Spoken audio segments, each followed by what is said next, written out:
मान की हर कीमत चुका रहा हूँ मैं और संघर्षों से लड़कर जीतता जा रहा हूँ मैं। काश कोई समझ सके मुझे मेरा अपना, इसी उम्मीद में सबको बना रहा हूँ मैं। मंचासीन परम आदरणीय सभापति महोदय, धीर श्री विवेक निर्णायक मंडल, समस्त सम्मानित प्यारे साथियों, मैं धीरज गोसाई आप सभी के समक्ष आज के विषय यदि मैं महाविद्यालय का प्राचार्य होता पर अपने विचार प्रस्तुत करने जाता। महोदय, मनुष्य अत्यंत ही कल्पनाशील प्राणी है। वह बचपन से ही कल्पनाओं के जगत में घूमता रहता है और इस कल्पना के जगत में विचरण करता हुआ ही वो अपने लक्ष्य को भी निर्धारित। कोई समाज सेवक बनकर समाज को उद्धार करना चाहता है तो कोई सैनिक बनकर देश की सुरक्षा को मजबूत बनाना चाहता है। मैंने भी अपने जीवन में एक ऐसा सपना देखा है, एक सुनहरा सपना, महाविद्यालय के प्राचार्य बनने का। मैंने पिछले ही दिनों महर्षि अरविंद का विचार पढ़ा था कि अध्यापक राष्ट्र की संस्कृति के वो चतुर्माली होते हैं जो संस्कार की जड़ों में खाद देते हैं और अपने श्रम से उन्हें सींच सींच कर महाप्राण शक्तियाँ बनाते हैं। अब आप सब ये सोच रहे होंगे कि ये विचार तो अध्यापक के बारे में है, फिर मैंने एक अध्यापक बनने की अपेक्षा एक प्राचार्य बनने के बारे में क्यों सोचा। मेरा मानना यह है कि किसी भी महाविद्यालय के अध्यापक अपने कर्तव्यों को भली भांति तभी पूरा कर सकते हैं जब उनका मार्गदर्शन करने तथा उन्हें प्रेरित करने के लिए कोई पथ प्रदर्शक या प्राचार्य हो। महोदय, प्रश्न ये उठता है कि यदि मैं प्राचार्य होता तो अपने महाविद्यालय के लिए क्या करता। यदि मैं एक महाविद्यालय का प्राचार्य हूँ तो मेरे अंदर सर्वप्रथम इस भावना का, इस विचारधारा का होना अत्यंत आवश्यक है कि यह महाविद्यालय मेरा परिवार है और इसका प्राचार्य होने के नाते इसकी बागडोर मेरे हाथ में है।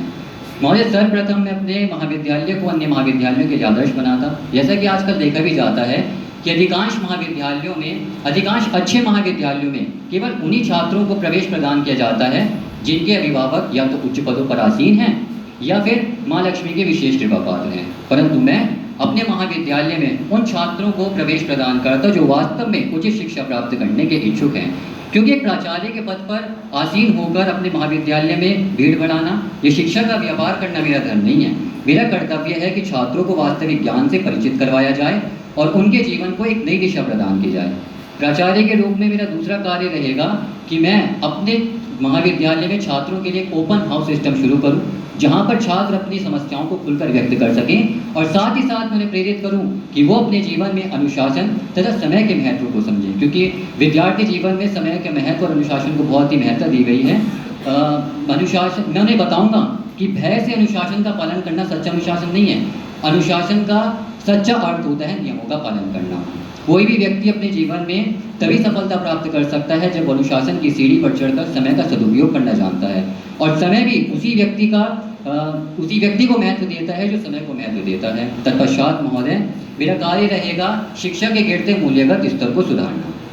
जैसा कि आजकल देखा भी जाता है कि अधिकांश छात्रों का महाविद्यालय में प्रवेश लेने का एकमात्र उद्देश्य होता है केवल डिग्री प्राप्त करना।